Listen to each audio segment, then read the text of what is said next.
audio is everything okay? Hmm. Okay, so today we will have this some problems based on the interference and diffraction. Okay, Hmm. so before that, let's have a brief recap on the topic. The problem.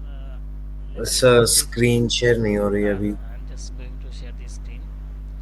Okay, now it's fine. Yes sir. Okay.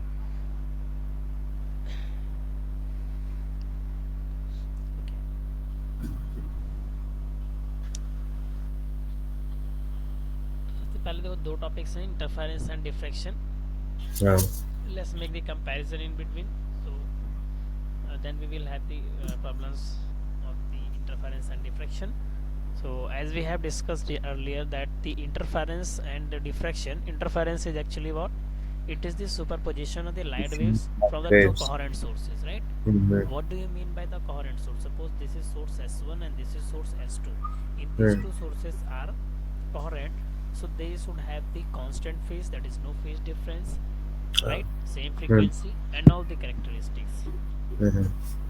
तो दो coherent sources की जो light waves हैं उनकी superposition से हमें interference मिलता है. क्या मिलता है? इंटर. इंटरफेरेंस, है ना. और हम्म. इंटरफेरेंस में हमें क्या मिलती है? स्ट्रिप्स मिलती हैं, यानी कि स्पेक्ट्रम मिलता है ब्राइट और डार्क स्पॉट्स का, फ्रिंजेस का. हम्म. और इंटरफेरेंस में जो हमारे पास फ्रिंजेस मिलेंगी वो सारी फ्रिंजेस क्या होंगी? इक्वली स्पेस्ड होंगी. ऐसे ऐसे समझ ना बात को, इक्वली हम्म. स्पेस्ड होगी. सेंट्रल वाली जो फ्रिंज होगी वो क्या होगी? ब्राइट होगी, and then dark, then bright and so. Bright और डार्क फ्रिंजेस मिलेंगी और जिसमें सभी की जो इंटेंसिटी है वो सेम रहेगी और सभी की जो विड्थ है वो भी क्या रहेगी? सेम रहेगी. हम्म. Whereas in case of diffraction, diffraction is done by the single slit source, right? Monochromatic light source. Hmm. And this is the phenomena of the second superposition of the secondary wavelets. The slit can be assumed as the combination of many number of secondary wavelets which acts as a new source again, and due to their superposition we observed a pattern of the bright and dark fringes. The central fringe has the maximum intensity like this, and all hmm. other will have the intensity in the decreasing order like this. Okay, hmm. so the diffraction is actually the superposition of the secondary wavelets, whereas interference is the superposition of the two light waves from the coherent source. Okay, हम्म. ये point clear हो गया? हाँ. Next conditions पता होनी चाहिए, जैसे कि maximum condition अगर हम देखें इंटरफेरेंस में, तो phase difference should be integral multiple of pi. कि जो फेज डिफरेंस होना हम्म. चाहिए वो पाई का इंटीग्रल मल्टीपल होना चाहिए ना. हम्म. यानी कि जो डेल्टा फाई यानी फेज डिफरेंस होना चाहिए वो इंटीग्रल मल्टीपल लाइक 2m पाई के टाइप का होना चाहिए, जहाँ पर m की वैल्यू 1 2 3 एंड सो. हम्म. और अगर इसको फेज डिफरेंस से कंपेयर करें तो पार्ट डिफरेंस, सॉरी, तो part difference integral multiple lambda का होना चाहिए. लैम्डा का. हम्म. अगर यहाँ पर से इसको पार्ट डिफरेंस से कंपेयर करें तो ये m इंटू लैम्डा होना चाहिए, हम्म. Integral multiple. ठीक है, हम्म. फिर इसके अंदर मिनिमा पे कंडीशन क्या है? रीड करो क्या लिखा है. Read the condition of the minima for the हाँ. इंटरफेरेंस. मिनिमा. हाँ. For minima, phase difference should be odd multiple of pi, हाँ, and तो path ये बात difference should be odd multiple of lambda lambda upon 2 समझे. मतलब in minima interference. Condition के लिए जो इसका पाई होना चाहिए वो ऑड मल्टीपल होना चाहिए, है ना. Odd multiple like 2m minus one of pi. Sir आपकी आवाज कम आ रही है. 2m minus 1 of pi, like the odd multiple of pi, and the part difference, this should be the odd multiple of lambda by 2, like 2m minus 1 into lambda by 2. ठीक है, Sir 2m plus 1. either we take the 2m minus 1 or the 2m plus 1, doesn't matter. 2m minus 1 is also okay. When you take the 2m plus 1, so values of m will differ only. Ultimately values जो मिलेंगी हमें वो 1 3 5 and so on मिलेंगी. ठीक है ना. अगर suppose मान लीजिए आप 2m प्लस वन लेते हो, देखो डिफरेंस क्या है दोनों में. मान लो आप 2m प्लस वन टेक करते हो, ठीक है ना. तो जो m की वैल्यू है वो कहाँ से स्टार्ट होगी? 0 से, 1 से, 2 से, 3 से. क्योंकि जब m की वैल्यू 0 रखोगे तो 1 मिलेगा, समझे ना. 1 रखोगे तो 3 मिलेगा, समझे ना. 2 रखोगे तो 5 मिलेगा. It means for the case of 2m plus one m starts from 0 to 1 to 3, right? If you take 2m minus 1, now m will be start from where? Now m cannot start from 0. M zero से start नहीं होगा, because when you take the m is equal to zero this is negative of the lambda by 2, तो यहाँ पर negative से शुरू हो जाएगा। फिर अगर आप यहाँ पर से 1 टेक करते हो तो 1 टेक करने पर आपको 1 मिलेगा, 2 टेक करने पर 3 मिलेगा, बस इतना डिफरेंस है, उससे कोई अंतर नहीं है। दूसरी है position of the bright and dark fringes. Interference pattern में जो पोजीशन ब्राइट और डार्क फ्रिंज की है वो इसका फॉर्मूला है कि अगर nth ब्राइट फ्रिंज देखनी हो तो ये क्या होती है कि m times of lambda d by capital D upon small d। Capital D is the distance between the slit like and the fringe, इस तरीके से, and small d is this distance या slit separation, distance between slits, small d। And extent of d में क्या होगा, odd multiple of lambda d by 2d, odd multiple of lambda d by 2d। Okay,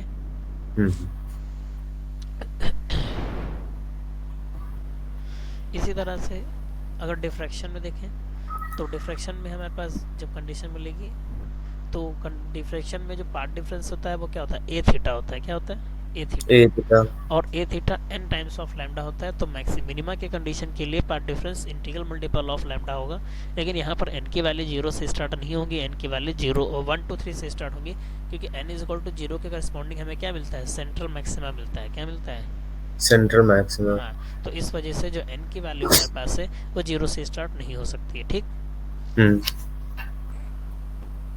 next देखो क्या लिखा हुआ है, fringe with is हम लोगों ने कैलकुलेट कर लिया था कि फ्रिंज विथ एक्चुअल में क्या होता है, fringe with for the interference is lambda D upon small D, कर चुके हैं ना ये चीज़। अच्छा, डिफ्रैक्शन के केस में एक और चीज़ें शायद मैंने लिखाई है, देख लो।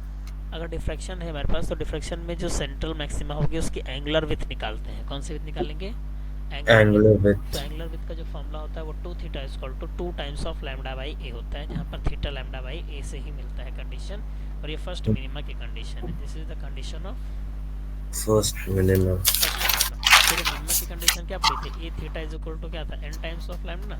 जब फर्स्ट मिनिमा देखते हैं तो n इज इक्वल टू 1 होगा ना इससे करस्पॉन्डिंग, जब n इज इक्वल टू 1 तो a theta is equal to lambda हो गया, और theta is equal to lambda by a. तो यही कंडीशंस हमारे यहाँ पर यूज होंगे। दूसरी एक और फॉर्मूला है हमारे पास, linear width of the central maxima. अगर सेंट्रल मैक्सिमा का लीनियर विथ देखेंगे, लीनियर और एंगुलर का मतलब ये है कि जैसे सपोज मान लो ये सेंट्रल मैक्सिमा है और ये सपोज की समझने के लिए मैंने फ्रिज की थिकनेस को इतनी लिया है, ठीक है ना, तो ये चीज़ जो मतलब इसकी विथ है इसको इसके कहेंगे लीनियर विथ। लेकिन अगर मान लो जिस लाइट से ये इल्यूमिनेट हो रहा है वो पॉइंट सोर्स सेंट्रल पॉइंट यहाँ पर है इस तरीके से, तो इसके जो टॉप पे ये एंगल बनाएगी और ये बॉटम से जो एंगल बनाएगी ना, तो अगर ये एक एंगल कितना बनाता है, थीटा, तो टोटल एंगल थीटा इधर भी टोटल एंगल कितना हो जाएगा, 2 theta. So this is actually defined as the angular width of this central maximum fringe, and this is the linear width of central maximum. Okay, okay, next there is a one question जो कि screen पे दिख रहा है कि in Young's double slit experiment using monochromatic light of wavelength lambda. पहली चीज एक बात पता होनी चाहिए कि जो मोनोक्रोमैटिक लाइट होती है, कैसी लाइट होती है, मोनोक्रोमैटिक लाइट। अगर मोनोक्रोमैटिक लाइट्स हैं और मोनोक्रोमैटिक लाइट से दो सोर्स को हम S1 और S2 को एलिमिनेट कर दें, S1 और S2 को एलिमिनेट करें, तो यहाँ से इन दोनों की जो इंटेंसिटीज होंगी, क्या होंगी, इन दोनों की इंटेंसिटीज, वो इंटेंसिटीज बराबर होंगी। मोनोक्रोमैटिक लाइट सोर्स जो होती है उनकी इंटेंसिटीज क्या होंगी, बराबर होंगी। So if there are two sources which are illuminated by a single monochromatic light source, so they must have the same intensity. So this point should be noted here. And let's see the question क्या दिया है, क्या है कि using the monochromatic light of wavelength lambda, एक monochromatic light use की गई जिसकी wavelength क्या है, lambda है। क्या है कि the intensity at a point on the screen where the path difference is lambda। कहा गया कि एक स्क्रीन बनाई गई है और स्क्रीन पर जिस जगह पर पार्ट डिफरेंस लैम्डा आता है, मतलब कहीं पर पार्ट डिफरेंस आया कि मान लो यहाँ पर पार्ट डिफरेंस लैम्डा आया, तो जिस जगह पर पार्ट डिफरेंस लैम्डा आता है वहाँ पर उसके जो रिजल्टेंट इंटेंसिटी है वो के यूनिट्स है। So what is the intensity of light at a point where the path difference है लैम्डा बाई 3। तो कह रहा है कि उस पॉइंट पर इंटेंसिटी क्या होगी जहाँ पर इसका पार्ट डिफरेंस लैम्डा बाई 3 हो। कहने का है कि ये स्क्रीन है, यहाँ पर कोई पॉइंट है और इस पॉइंट पर अगर इसका पार्ट डिफरेंस लैम्डा है तो इसकी जो इंटेंसिटी है, रिजल्टेंट इंटेंसिटी है, वो के यूनिट है। तो कह रहा है कि उस पॉइंट पर इंटेंसिटी क्या होगी जहाँ पर इसका पार्ट डिफरेंस लैम्डा बाई 3 हो। It means we have to calculate its resultant intensity where the path difference is lambda by 3 and the point where the path difference is lambda, the intensity is k. This is given in your question. This means that we have to find the intensity in term of k. Hmm. So write down the question and try for 1 minute, then I will tell you. Okay. Hmm.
Sir नहीं हो रहा।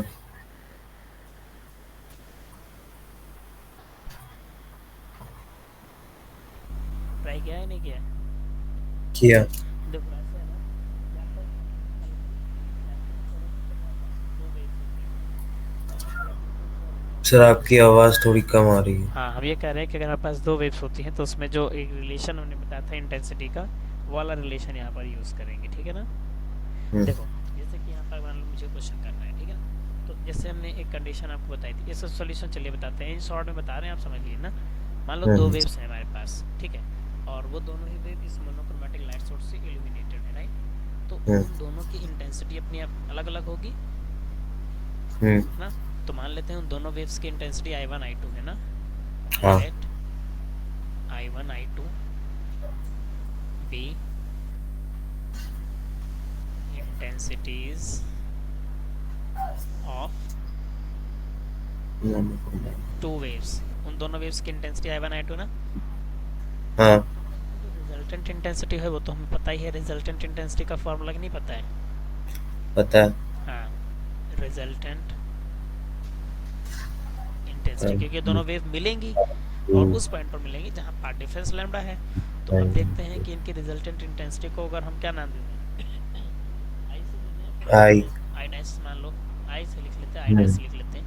तो formula हमारे पास क्या होता I है, one I one plus plus I I two two plus two root. Root over I one I two, बोलो सही हाँ है। Two root I one plus I two. I one I two into क्या cos I phi, one? Where phi हाँ। Is got phase difference. इसको hmm. Question बनना, hmm. Let it is equation number 1। Hmm. अब देखो question ने क्या कहा है, सबसे पहली चीज कि जो लाइट है वो मोनोक्रोमेटिक लाइट सोर्स। हम्म। लाइट कैसी है, मोनोक्रोमेटिक है, कैसी है? मोनोक्रोमैटिक है। हाँ, तो for monochromatic I one is equal to source, I. तो मोनोक्रोमेटिक सोर्स के लिए उन दोनों ही की इंटेंसिटीज क्या होंगी, पहली बात सेम होगी। सेम होंगी। तो मानते हैं दोनों की इंटेंसिटी I1 ही है, तो अगर हम I1 ही दोनों की इंटेंसिटी ले लेंगे तो I1 प्लस I2 ये मिलकर क्या हो जाएगा 2I1। हम्म और यहाँ पर अगर I1 I2 को हम I1 ही ले लें तो स्क्वायर रूट हट जाएगा, हम्म यानी कि 2I1 इंटू कॉस फाइव बचेगा। हम्म समझ में आई बात? हम्म अब हम देखते हैं कि जब ये पॉइंट P पर मिलता है तब इसकी कंडीशन क्या बनती है ना, जहाँ पर पाथ डिफरेंस लैम्डा। देखो दो कंडीशंस हैं। पहली कंडीशन ये है, कह रहा है कि इंटेंसिटी उस पॉइंट पर k यूनिट है जहाँ पाथ डिफरेंस लैम्डा है। सेकंड कह रहा है कि उस पॉइंट पर इंटेंसिटी बताओ जहाँ पाथ डिफरेंस लैम्डा बाई 3 है। तो हम पहला केस कर रहे हैं जहाँ पर पाथ डिफरेंस लैम्डा है। तो जब पाथ डिफरेंस, एक्चुअली हम ये जानना चाह रहे हैं कि at point where the path difference is lambda, so what would be the phase difference at the point, because the intensity depends on the phase difference। तो अगर पाथ डिफरेंस वहाँ पर लैम्डा है तो वहाँ पर फेज डिफरेंस क्या है ये जानना चाह रहे हैं। क्या जानना चाह रहे हैं कि अगर पाथ फेज डिफरेंस लैम्डा है तो उस पॉइंट पर फेज डिफरेंस क्या है। हम्म तो दो केस यहाँ पर है, तो हम केस 1 वाली बात कर रहे हैं पहले, ठीक है ना। हम्म तो हम रिलेशन जानते हैं कि हमारे पास अगर हम पाथ डिफरेंस दे रखा है, हमें पाथ डिफरेंस में लैम्डा दे रखा है, हम निकालना फेज डिफरेंस चाह रहे हैं, तो फेज डिफरेंस का रिलेशन यूज करते हैं, ठीक है ना। If you have remembered that I had already told you that phase difference is what? Phase difference is nothing but 2 pi by lambda. Remember? Into path difference. वो sir आपने 2 lambda by lambda कर Oh दिया। sorry, 2 pi by lambda. Hmm So this is, अब सही है? हाँ Okay. Into path difference. हाँ Now this is 2 pi by lambda and the path difference at point is lambda given in the question. तो first take this one. So जब आपने यहाँ पर lambda रख लिया, lambda से एक सेकेंड यहाँ फिर से lambda लिख दिया मैंने, this is pi here, okay। Now lambda and lambda cancel out हो गया, so you will left with pi, which is 2 pi only। समझे बात को? ठीक तो ये पहली हम्म कंडीशन में हम देखना चाह रहे हैं कि इंटेंसिटी मिलेगी क्या। अब ये जो 2 पाई मुझे फिर डिफरेंस मिला है, ये उस जगह पर मिला है जहाँ पर उसकी इंटेंसिटी k है और पार्ट डिफरेंस लैम्डा है, यानी कि जो पार्ट डिफरेंस से हमें फेज डिफरेंस मिला वो 2 पाई मिला, और इस जगह पर इंटेंसिटी k यूनिट से क्वेश्चन कह रहा है, यानी जो रिजल्टेंट इंटेंसिटी आई है आई डैश है वो k हो जाएगी, और जो फेज डिफरेंस 2 पाई निकाला है वो यहाँ पर रख देना है। तो जो आई डैश है वो कितना हो गया, k हो गया, क्योंकि क्वेश्चन ने कहा है ना रिजल्टेंट इंटेंसिटी k है। हाँ और ये हो गया हमारे पास कितना 2I1, और ये भी हो गया कितना 2I1, 2 और ये हमारे पास हो गया कॉस की क्या वैल्यू है 2 पाई। अब कॉस 2 पाई की वैल्यू 1 होती है हाँ हाँ क्योंकि इवन मल्टीपल है ना। हाँ हाँ so this is 2I1 plus 2I1 2I2 which plus is 4I1। Is equal to 1। समझे की बात नहीं? तो यहाँ से हमें जो k की वैल्यू कांस्टेंट आ रही है तो क्या मिलेगा 4 टाइम्स ऑफ I1 ना। हाँ हाँ हाँ k is equal to 4I1। हाँ, तो k इज इक्वल टू क्या मिला 4 4I1। Times of I1। इस रिलेशन को एज इट इज रखें, सो क्वेश्चन नंबर 2 ना दे दे, आगे इसकी जरूरत पड़ेगी। इसके बाद अब क्वेश्चन ने क्या कहा है, अब हम सेकंड केस की बात करते हैं। किसकी बात करते हैं? सेकंड केस की। सेकंड केस क्या, उस पॉइंट पर जहां पर पाथ डिफरेंस लैम्डा बाई 3 है ना। हम्म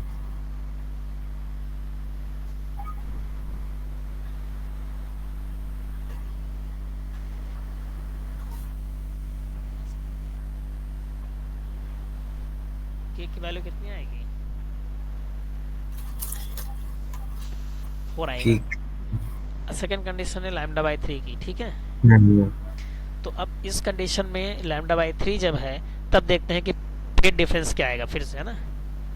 हम्म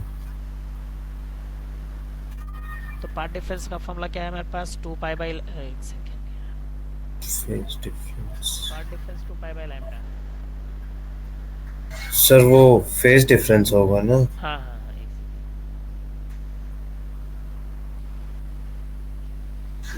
फेज डिफरेंस हो जाएगा 2 पाई अपॉन लैम्डा, और हम्म यहाँ पर पाथ डिफरेंस लैम्डा बाई 3 है। हाँ अब यहाँ पर से लैम्डा लैम्डा कैंसिल हो जाएगा, बचेगा सिर्फ 2 पाई बाई 3। क्या बचेगा 2π/3। ये बचेगा ना। हम्म अच्छा, जब 2 पाई बाई 3 अब हमसे पूछा कि इंटेंसिटी बताओ रिजल्टेंट, तो रिजल्टेंट इंटेंसिटी यहाँ पर से आई आर डैश हो जाएगी, ठीक है। हम्म इतना नोट करो, अभी बताते हैं 1 मिनट, ठीक है, 1 सेकंड हाँ रुको।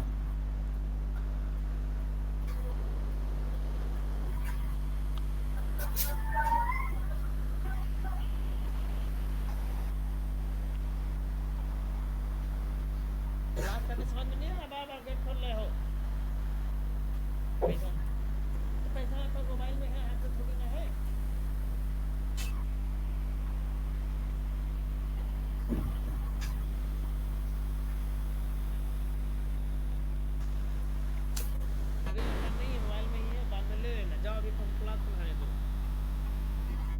अभी तुम लेके चले जाओ, फिर तुमको शाम को दे देंगे आके।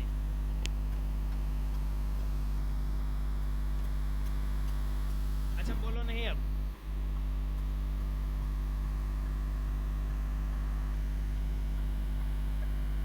अभी काम चला रहा, दे देंगे तुमको शाम तक। हेलो, हाँ इस नोट कर लिया। हेलो हेलो,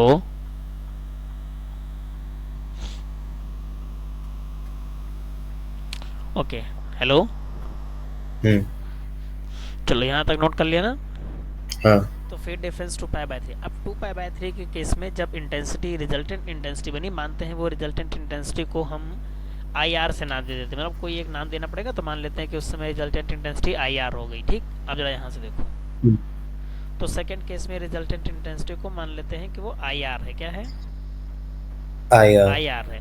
तो अगर रिजल्टेंट इंटेंसिटी सेकंड केस में हमारे पास आई आर है, तो अब यहाँ पर से कंडीशन रखो 2π/3 की, तो सारी वैल्यूज यहाँ रखोगे तो 2i1 तो लिखा ही रहेगा वैसे ही, हाँ। और फिर से 2i1 आ जाएगा हम्म। Into cos. अब फाइव कितना बन गया? 2π/3 कितना बन गया?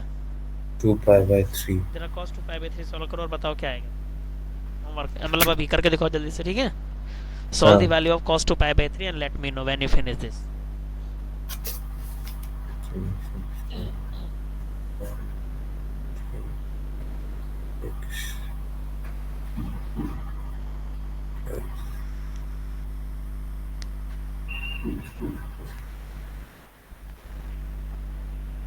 T60.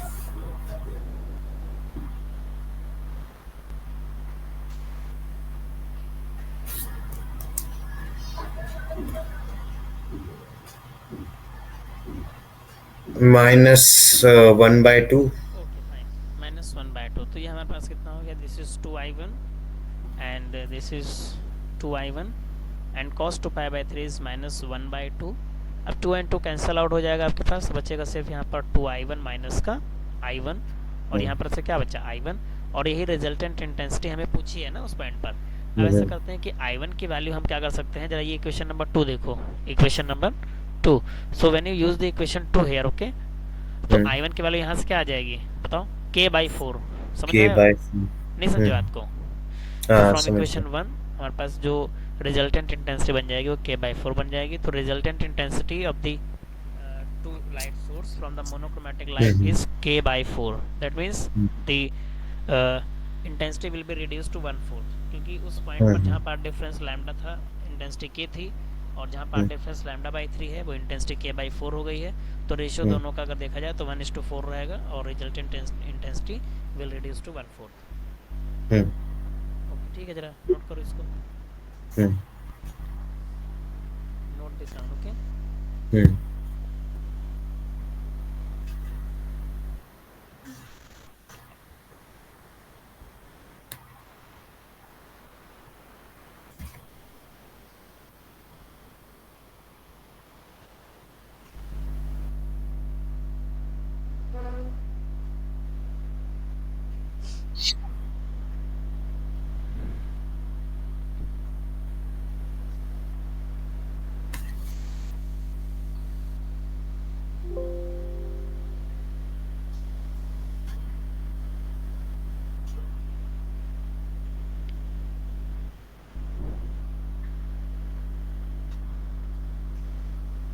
नोट कर रहे हो ना?